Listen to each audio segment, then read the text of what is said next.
my desire to make a place in Niagara for heavy music, be that, weird, crazy experimental noise, hardcore punk, any kind of metal you can imagine.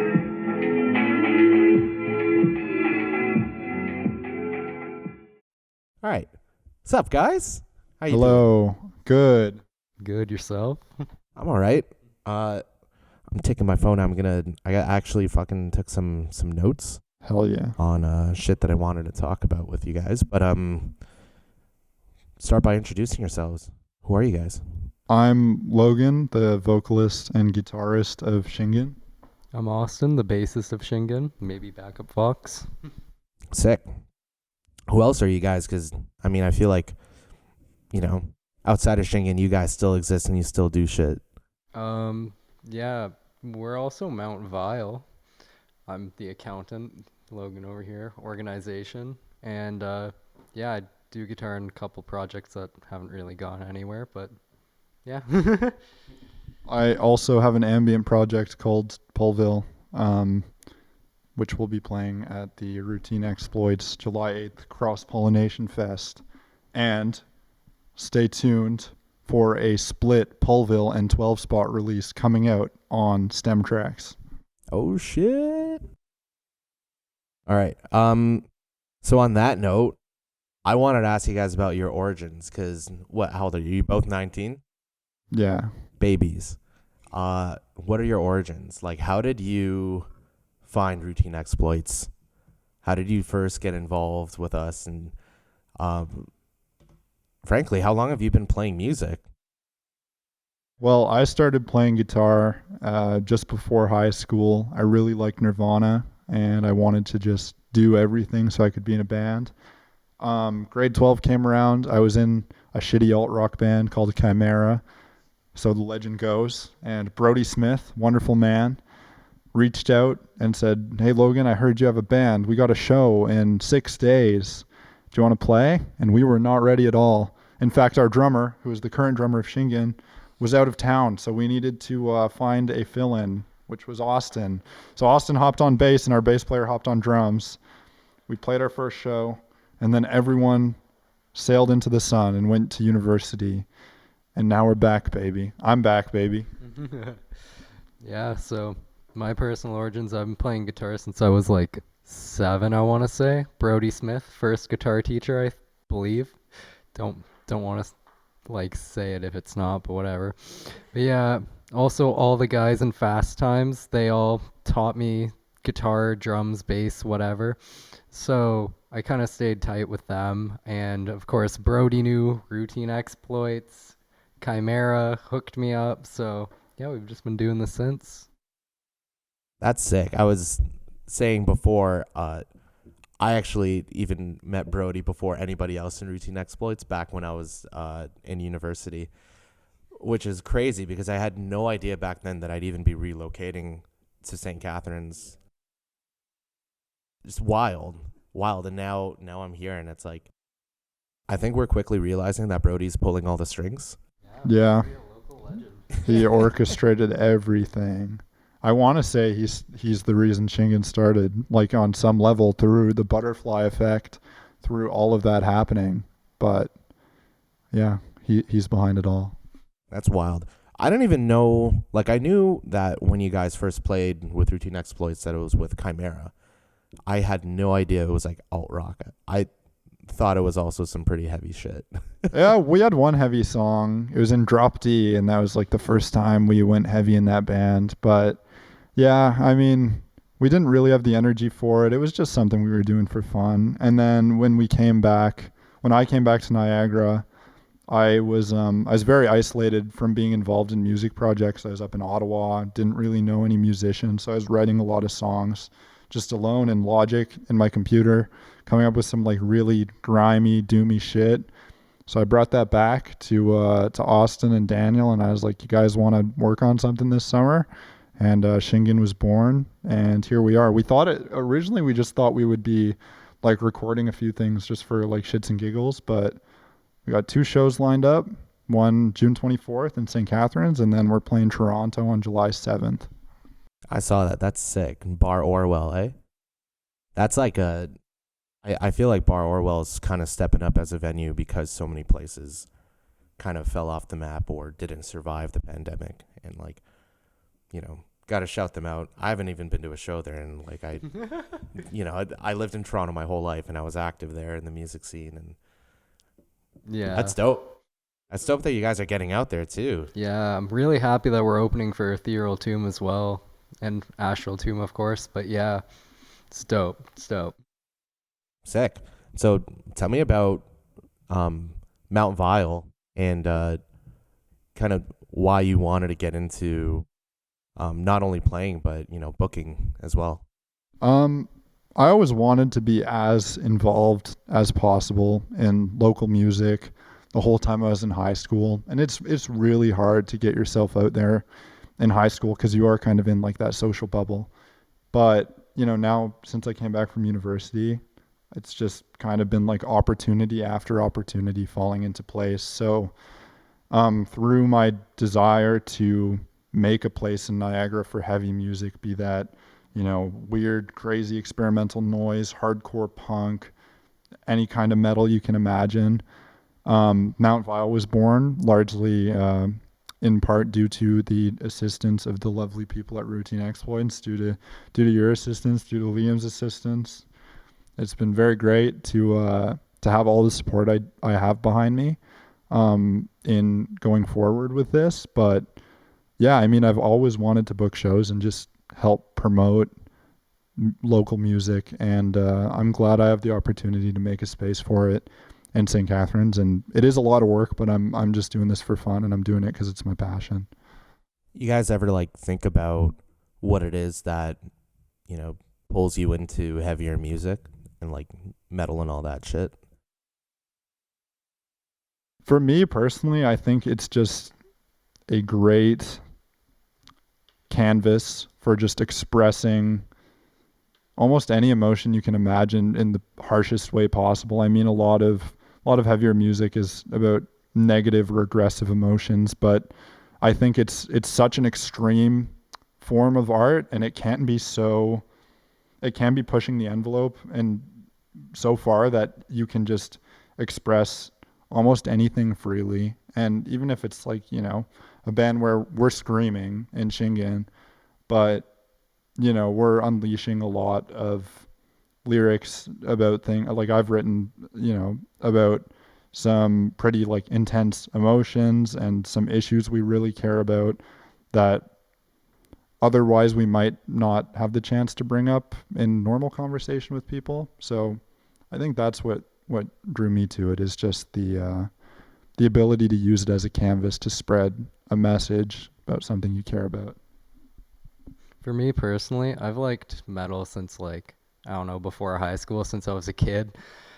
And yeah, like Logan was saying, for sure, there's a lot of emotion that you can get out through metal, whether it's even just if you're doing guitar, being able to like go from blasting super heavy riffs, either fast or slow, or even doing something a little more like proggy and melodic, you can really get someone in their feels and express yourself in a way that you can't do through just like normally conversing with someone or through other even forms of music. I just feel like there's a lot of passion behind it, both in the fans and also in the musicians themselves, which really adds up to great energy. Oh, I got one more thing to say.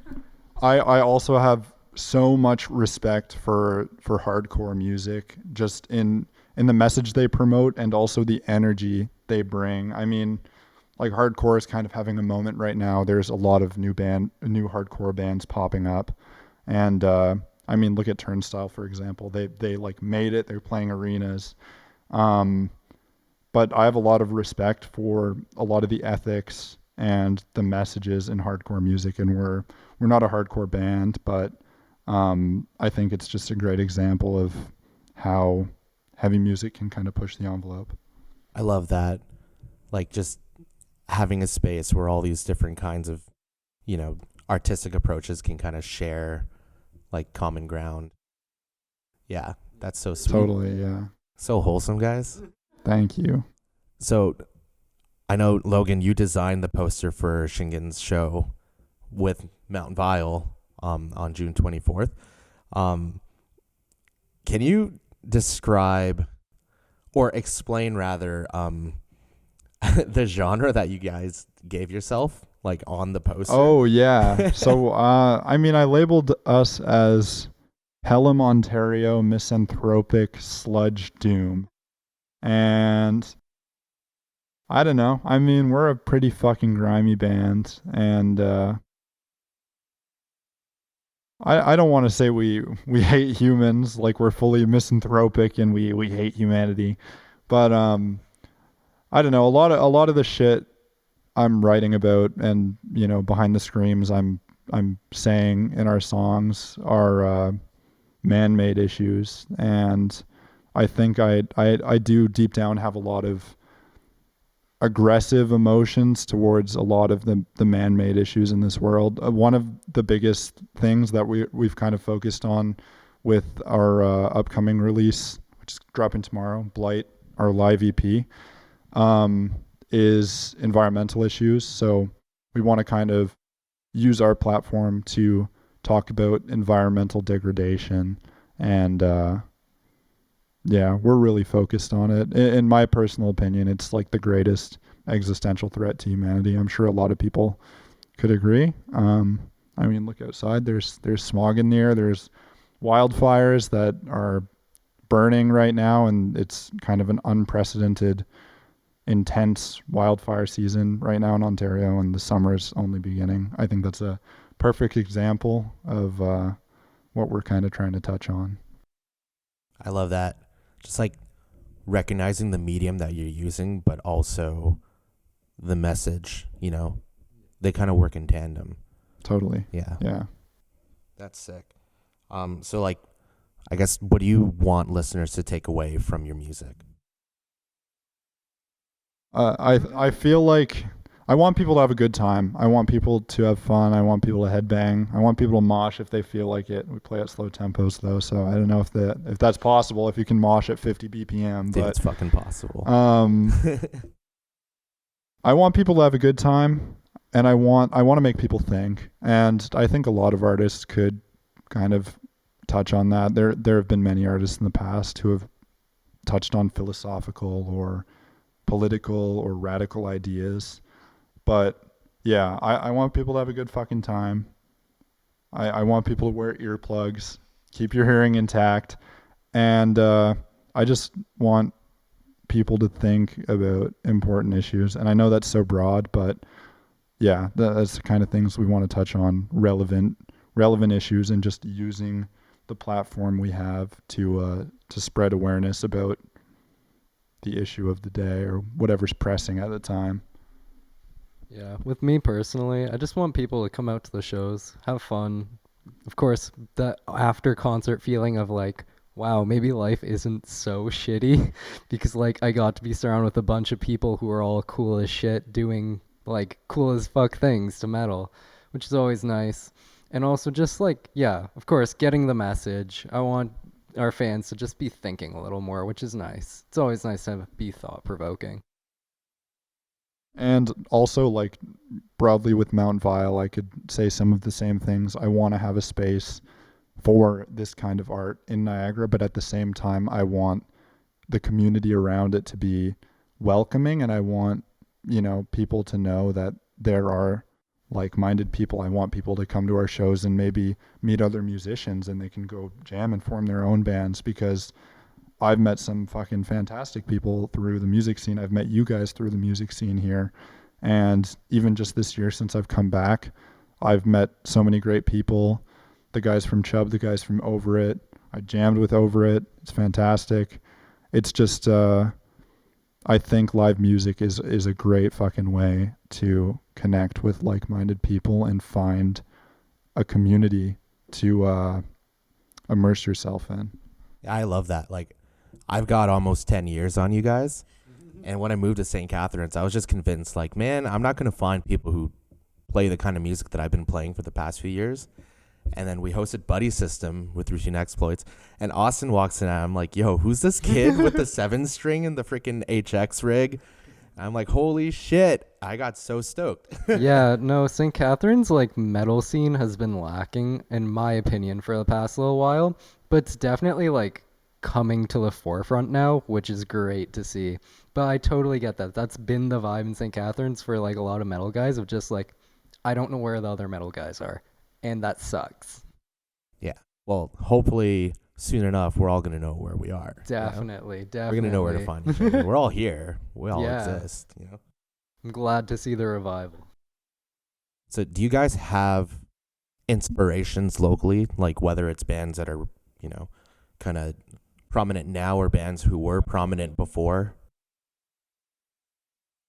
I of course personally, I like Reality Denied a lot. It was really fun seeing them live. I got my leg fucked up. Worth every second of it. Yeah, they're definitely a big local inspiration. We went to Steel City Hardcore as well. Met a lot of dope people there. Nice bands, of course. And yeah. Do you have any other you want to add? Kothra. Oh, Shout out Joshua Cass. Kothra has been a huge fucking inspiration to us. They practice here in St. Catharines. They've been around for a while. They're like one of 3, including ourselves, sludge bands in Niagara, and they're fucking great. And yeah, it's just really nice to know that they exist locally. Like Austin said, Reality Denied is a really cool local inspiration. There's a lot of just local Ontario bands, even in between here, Hamilton and Toronto, that we'd really like to draw from. And I don't know, I was talking about how I really admire hardcore, and like we jam kind of hardcore riff sometimes. I think it's a cool idea to insert that into our music because we're playing a lot of slow shit. Break up the slower tempos with like a brief jam. The opening track on our EP is actually kind of a fast tempo hardcore jam. So I don't know, we were joking around about how it might be like really misleading to open our fucking EP and our show with like going crazy at 100 BPM, moshable songs. Crowd could go crazy. And then it's like, oh, fuck, they're playing at 50 BPM. What's going on here? I don't know. I think it's fun to throw the audience off like that. Keeps them on their feet. And, yeah, it's just cool. You guys do whatever you want, Hell yeah. It's your brand. It's your art, and people will pick up on it. Totally. Speaking about other cities like Hamilton or Toronto, is there anything you guys see in those local scenes that you want to take inspiration from? Like anything that you wish you could adopt into the Niagara scene?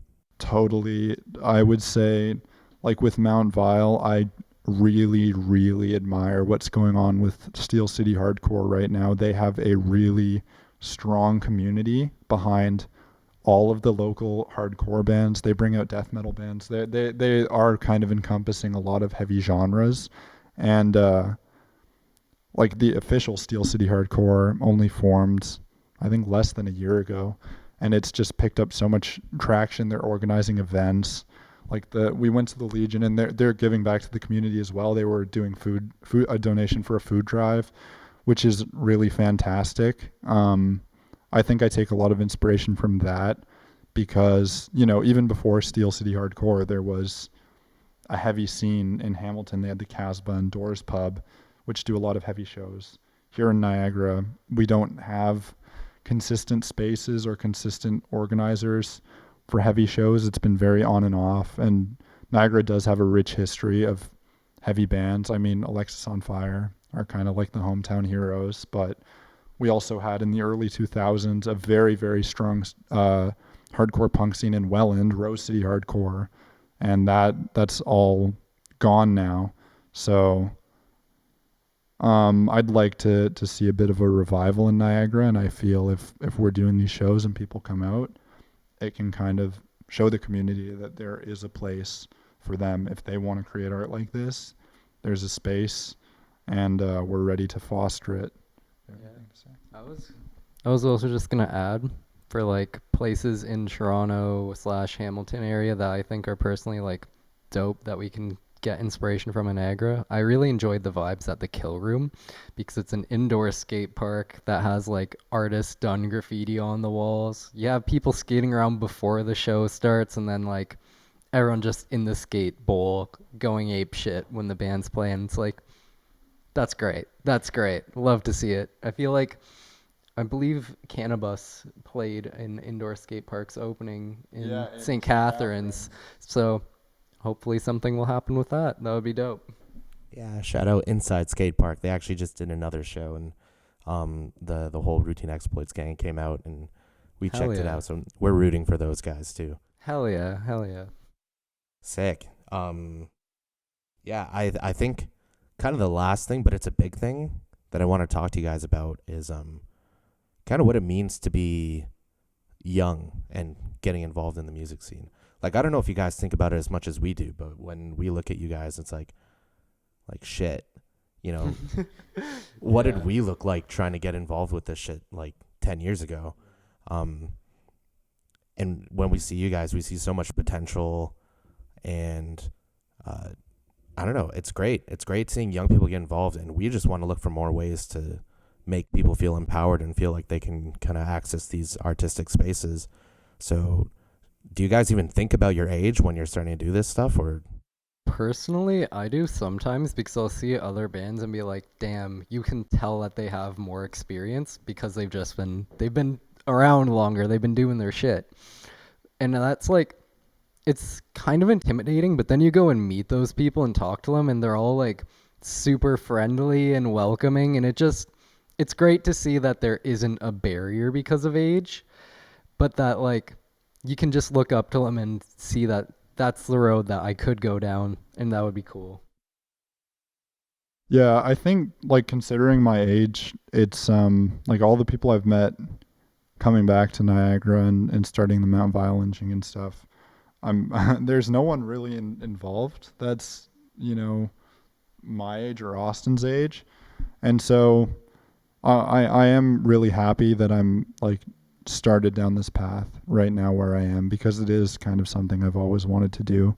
And it's great to have these opportunities now, because once the ball starts rolling, obviously as time goes on, more things are going to pop up. So it's nice to have my foot in the door. And I think it also kind of just shows, like, Austin and I have friends who from high school or whatever, from university, who aren't necessarily into music, or they're live music, or they're not musicians, but like I have a really good friend from university who's starting to show a lot more interest in local music just because of his connection to me, and coming out to a show with us and how I've been telling him about it. So I think just through like personal networking, it's a great way to get, you know, people our age, even if they are just friends of us, involved. And then, you know, a lot of this stuff is by word of mouth. People have fun at a show, they go tell all their friends about it, and then next time maybe they bring 3 or 4 friends. So yeah, I think it presents a unique opportunity to bring a lot of new blood into music and whatever artistic happenings are going on in St. Catharines. Yeah. So just to add, you just had me thinking like, wow, it is kind of crazy that we're this young and we're like organizing shows, playing shows, all that type of shit. Because it's like, not many people will be going around organizing in general, let alone like at this age. That's definitely a lot to think about. Yeah, man. The freaking education system was already putting me through standardized testing when you guys were born. You know what I'm saying? Yeah, for real. Before you guys got involved, like before Brody pulled you in, did you have any perception of the local music scene at all? I personally, my parents would bring me to like local bands that were I hate to say it, but just boomer rock bands, and I thought that's all that like the Niagara music scene was, and I'm like, it's cool and all that there's live music, but like this isn't my scene and that sucks. But like now I'm getting involved more, I'm meeting more people, I'm just like, whoa, this is dope. These people are cool, and I'm happy to like see this scene flourishing. For me, before my involvement in all of this, I kind of felt like I was on my own little island with music. I had all these bands that I idolized, and I played guitar, and I wanted to be like them so bad, and I wanted to be in a band so bad.